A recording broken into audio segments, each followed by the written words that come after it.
everyone, and welcome back to MedSynapse podcast series. I'm Hetvisha, your host, and today we have this immense privilege of speaking with a truly distinguished guest, Professor Asha Bowen.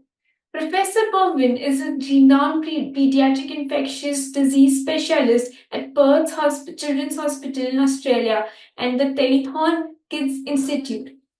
With her unparalleled expertise in Staphylococcus aureus infections, there could be no better person to delve into this topic than Professor Bowen herself. Also, let me tell you that her remarkable career is highlighted by her role as the president of the World Society of Pediatric Infectious Disease and numerous accolades, including the 2024 King's Birthday Honors List for her service to medicine and 3M Eureka Prize for Emerging Leader in Science. Professor Bowen's work has significantly advanced the understanding of skin infections and bloodstream infections in children. And today, with her extensive expertise, we are going to explore the critical issue of Staphylococcus aureus bloodstream infection in children. So, welcome, Professor Bowen. It is a pleasure to have you today with us. It's great to be here. Thank you. So, to start with, could you please explain why Staphylococcus aureus is a significant concern when it leads to bloodstream infections in children, and what factors make pediatric patients particularly vulnerable to these infections? Yeah, that's a great question. So, as a pediatrician, there are lots of different things that cause bloodstream infections, but actually, the one that happens most frequently is Staph aureus. And the reason for that is that it lives, I guess, in our noses, armpits, groins. For some people, it's called carriers, but it also causes skin infections frequently.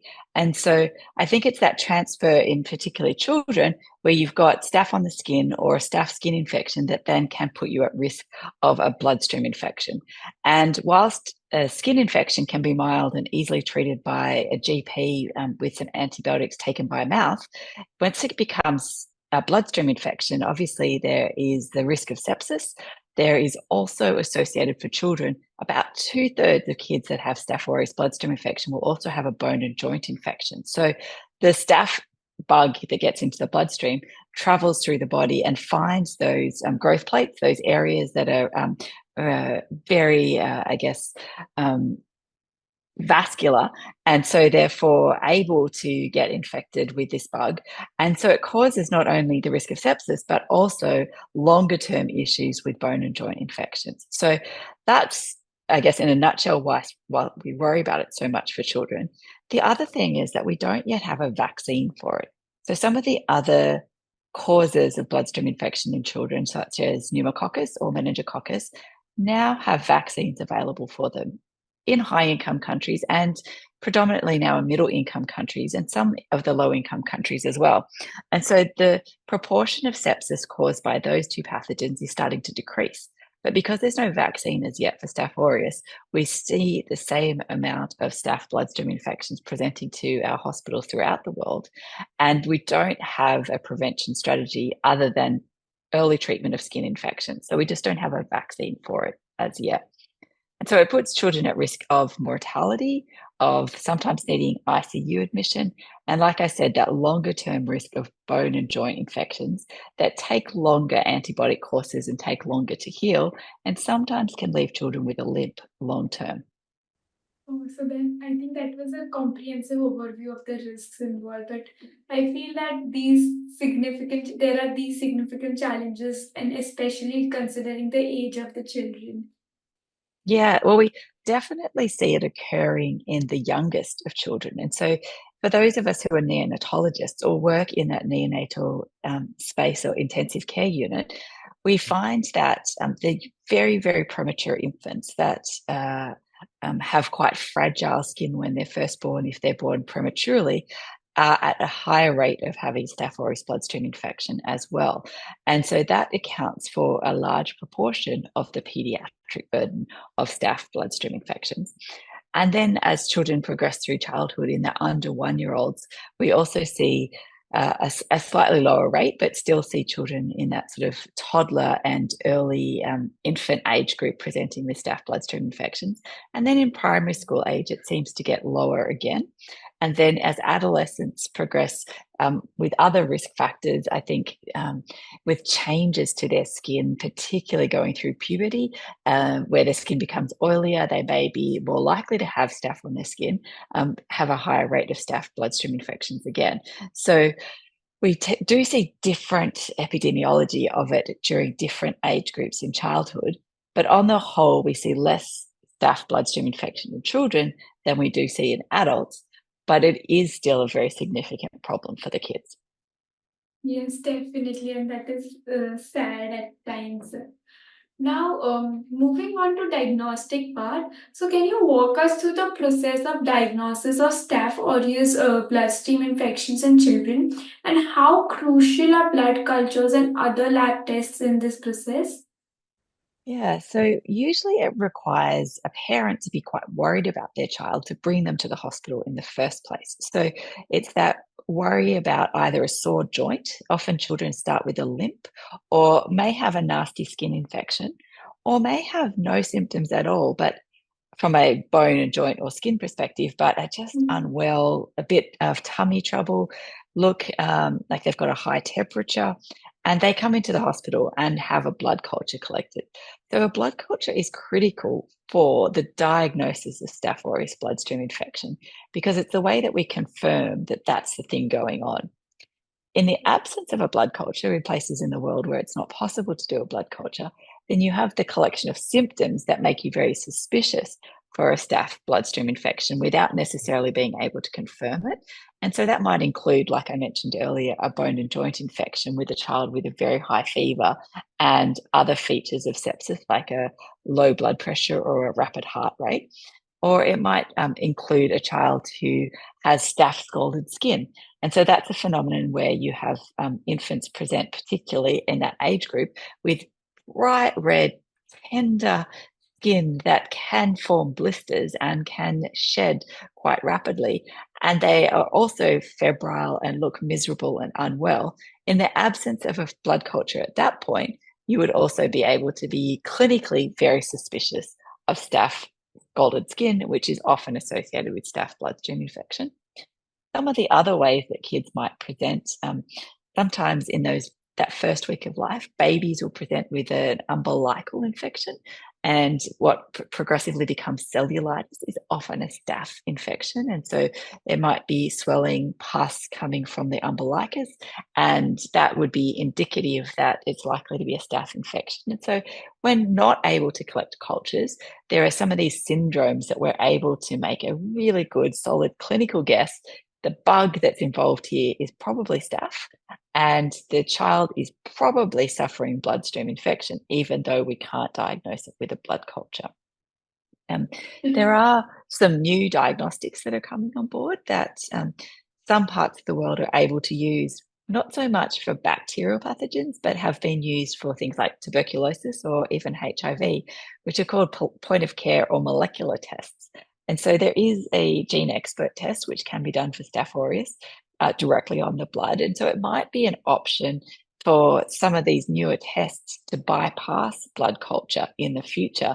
And when you detect the pathogen in the bloodstream, would still be able to label it as a Staph aureus bloodstream infection. So there's newer ways now to also make the diagnosis, but on the whole, when we call it a bloodstream infection, it means that we took a sample of the blood, we cultured it, and we found staph to be the pathogen that's causing the clinical problem.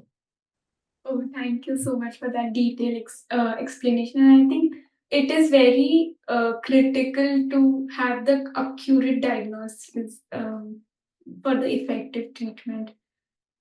Yeah, absolutely. I think accurate diagnosis in medicine, to the best of our ability, really helps us to narrow the spectrum of antibiotics that we're using.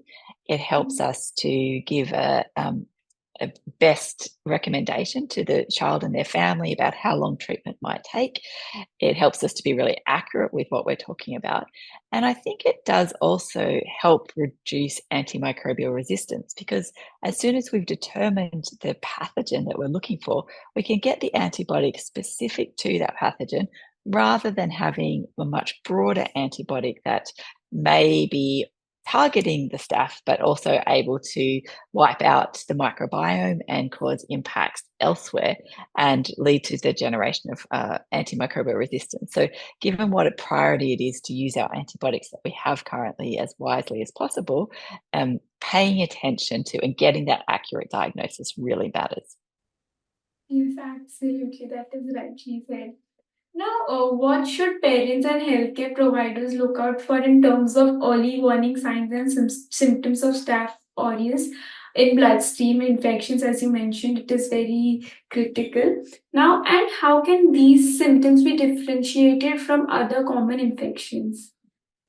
Yeah, it's a great question. And as pediatricians, sometimes picking the septic child from children who are unwell with viruses is really tricky, because they can both have high temperatures.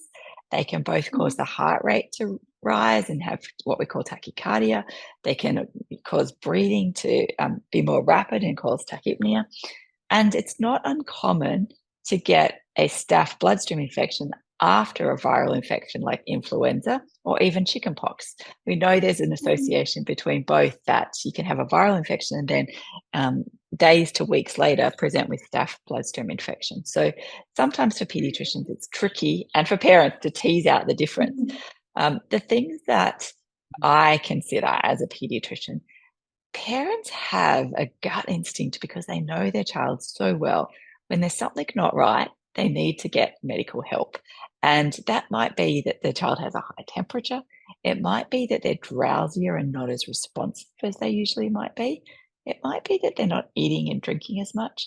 It could be that they've got some abdominal pain, or the absolutely most common association with staph bloodstream infection is a limp, or coming in with a soft tissue infection. So those things definitely occur, and things that parents might look out for. So if your child has been walking and they stop walking as a toddler, or they're complaining of a joint that's hurting or a limp, then those are things that we would always recommend that the family takes their child to get assessed.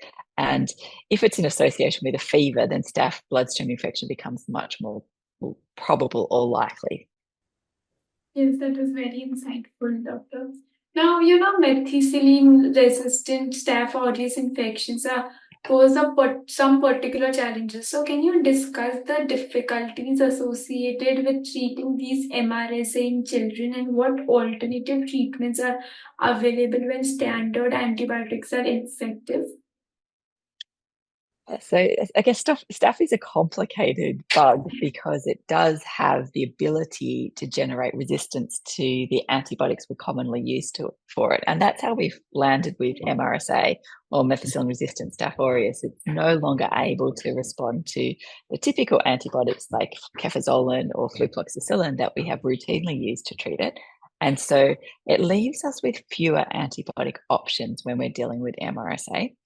And they don't they don't work as effectively. So we're always looking for better ways of treating MRSA.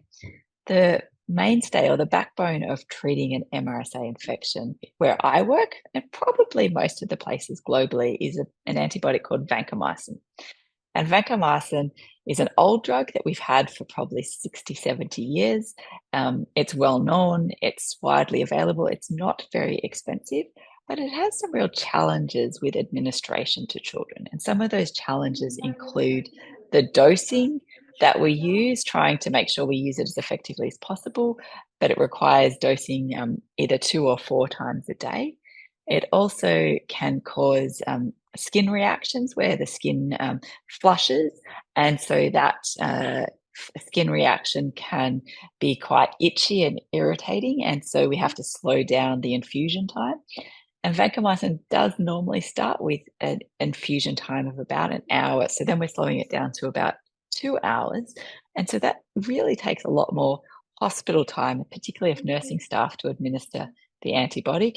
And if you're doing it 4 times a day and it's for 2 hours, that's actually a third of the day, 8 hours of the 24-hour period that the child is connected to intravenous therapy to receive that particular antibiotic. And so there are real challenges with administrating it. There are also the challenges of the kidney injury that can occur and the blood tests that we often do to monitor for safety and for efficacy of MRSA treatment. So that's the drug that we typically use for MRSA. There are lots of newer agents that have been developed because MRSA is an ongoing trouble. And some of those antibiotics are more expensive. They haven't necessarily been tested widely in children. They have different side effect profiles, and it's important to know about each of them. And some of them are just not as effective. So I'm going to talk through a few of the different antibiotic options that are available in different parts of the world. And I might start with the two that we would use particularly as oral antibiotics, but we usually use them in the step-down phase rather than the immediate phase of treatment.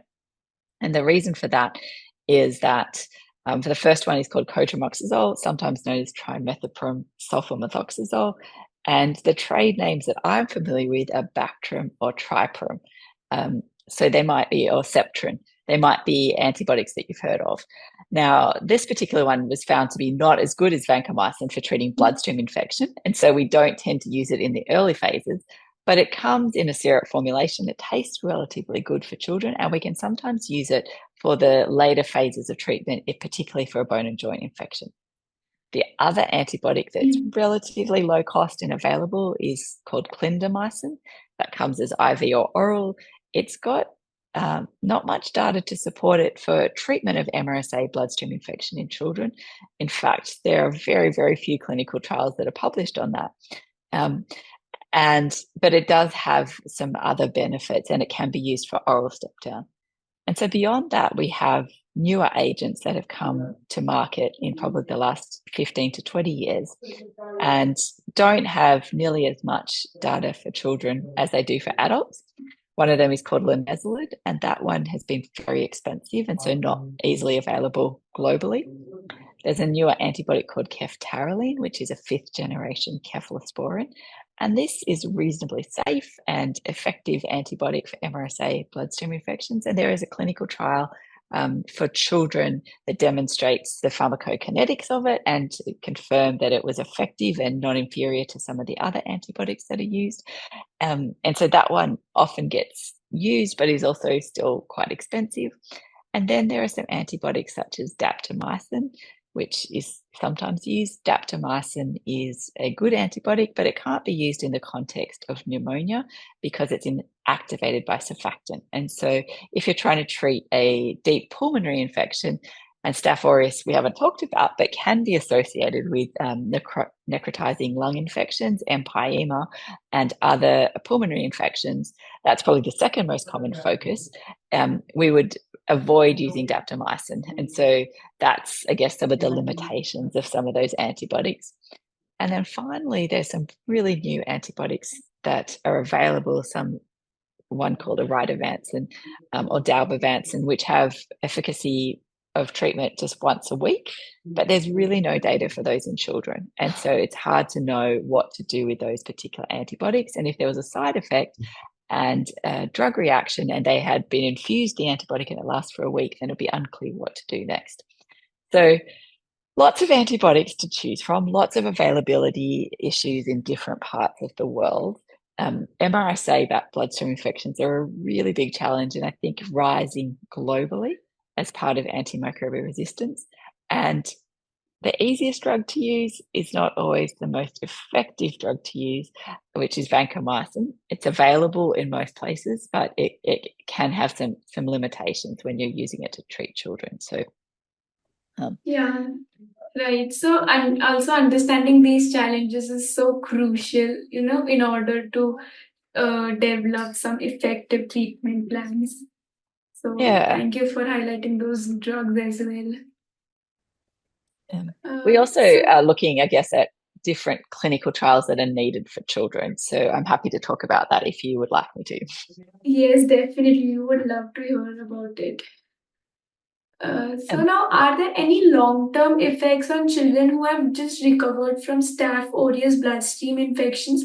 And what considerations should be made for their long-term follow-up care? Because I think it is very essential considering their age again. yeah. So a child who has a staph bloodstream infection, most of them will recover and grow up absolutely normally and don't have any long-term problems from it. That's the vast majority of, say, community acquired or community onset staph bloodstream infections. But there are small groups that do have longer term challenges. And one of those are children who have severe bone and joint infections who might require multiple surgical procedures, are sometimes left with a long standing limp, or their bone may not grow because the infection within the growth plate may not grow in the same lengthways as the other bones of the body, and so they could be left with a leg length discrepancy. So that, I think, is one of the challenges. Sometimes, if the staph has caused effects to the lungs, causing necrotizing pneumonia, it can have longer term impacts such as bronchiectasis following the staph bloodstream infection. These ones are very rare, but they can occur in children and can have lifelong impacts. And then we think about the risk of, say, endocarditis.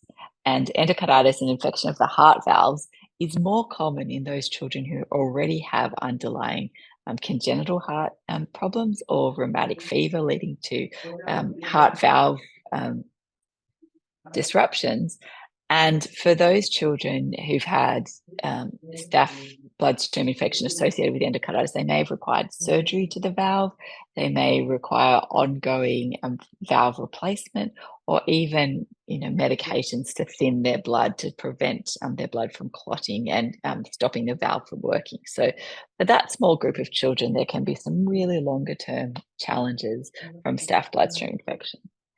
For the Okay, vast so majority, we would expect they get better. Um, Usually, their hospital stay is about 7 to 14 days. And then those children who have an associated bone and joint infection would continue taking oral antibiotics at home for another 2 to 3 weeks. And then they would stop their antibiotics. And the vast majority of kids will forget about the seriousness of their hospital stay and their infection and will get much better from there. yeah, I think it all depends on individual to individual as well. Absolutely. Yeah. So now, before we conclude, one last question from my end would be: as the president of World Society of Pediatric Infectious Disease, how do you view the role of international collaboration in tackling the challenges of Staph aureus bloodstream infection in children? Well, I think there's lots of answers to that question. From a perspective of Whispered, we're very focused on antimicrobial resistance and trying to ensure that antibiotics for children continue to be developed in pipelines. So I think that's something that we have ensured that there's a AMR declaration from Whispered, and we have continued to have meetings of those who are interested in antimicrobial resistance to look at different approaches we could take to ensure that there are good antibiotics available for children longer term. There's also the opportunity, I think, through clinical trials to get better evidence for children. And so, not in my Whispered role, but in my role as the lead pediatrician on the SNAP trial, which is the Staph aureus Network Adaptive Platform trial, we are currently exploring across the whole of life from 0 to 100 years old better treatment outcomes for Staph aureus bloodstream infection. And so, this is a really exciting collaboration involving, I think it's 8 different countries now at 119 sites, where we're testing antibiotics that we've always had available to treat staph bloodstream infection, but don't know which one is best. And so we're working collaboratively to build a community of practice, I guess, of scientists and clinicians who are interested in trying to find the best possible treatments for staph, to reduce the mortality rate, to advance the evidence, and to really ensure for myself as a pediatrician that we don't just get evidence for adults, but we also have included children in these trials so that we can answer the questions for children at the same time, because they all use the same antibiotics, they have the same condition. We thought that it was an opportunity to try and figure that out. So the example of collaboration is an incredible one, where we've been using the SNAP trial for about 3 years now, recruiting children and adults into that platform. For those who are interested, can check it out on Twitter, or X, formerly known as Twitter, or can have a look at the website that we have on the SNAP trial. Also able to review some of those things.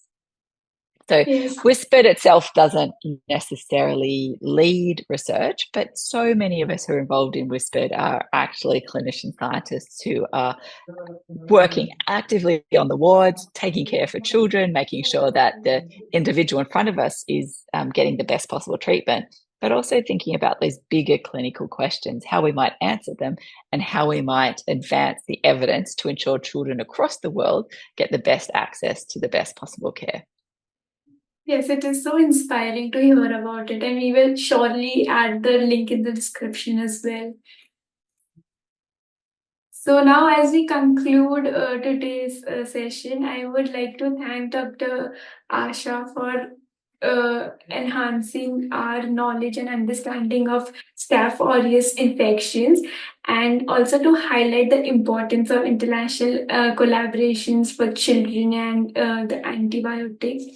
And thank you so much, Doctor, for sharing your expertise with us, and for your continued contributions to improving child health globally. Thanks so much for having me. It was great. It was such a pleasure having you today. And to our listeners, we hope you found today's discussion informative and thought provoking. And remember, if you're a healthcare professional who is eager to delve deeper into medical topics or have questions, do not hesitate to join us on MedSynapse platform. MedSynapse platform is not just a resource, it's a dynamic space where you can connect with your medical peers, participate in meaningful discussions, and contribute to the ongoing evolution of healthcare. So until next time, be aware and take care of yourselves.